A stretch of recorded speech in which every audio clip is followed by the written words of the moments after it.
Friends, welcome to തണ്ണീർപ്പന്തൽ. ചേച്ചിയെ എന്തോ എന്തിനുള്ള പുറപ്പാടാ? നമ്മുടെ തണ്ണീർപ്പന്തൽ ഇന്നേ വരെ ചെയ്തില്ലാത്ത ഒരു വിഭവമാണ് നമ്മൾ തയ്യാറാക്കുന്നത്. നമ്മുടെ ടർക്കി കോഴി റോസ്റ്റ് ആണ്. Turkey roast. ഗൈസ്, ഇത് നമുക്ക് ടർക്കി റോസ്റ്റ് ആണ് നമ്മുടെ സ്പെഷ്യൽ. ഇത് നമുക്ക് തട്ടി പൊത്തി വെച്ച് സ്വല്പം വെള്ളം കൂടെ വെച്ച് വേവിക്കാം. ഓക്കെ.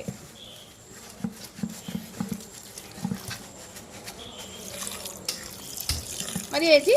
മതി. ചൂടാ ചൂടാ ചൂടാ ചൂട്. നന്നായിട്ട് തിളക്കുന്നുണ്ട്.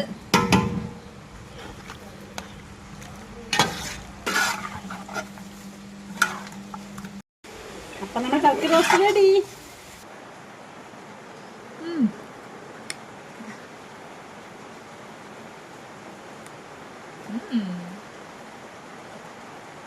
ടർക്കി ഞാൻ ഫസ്റ്റ് ടൈമാണ് കഴിക്കുന്നത്.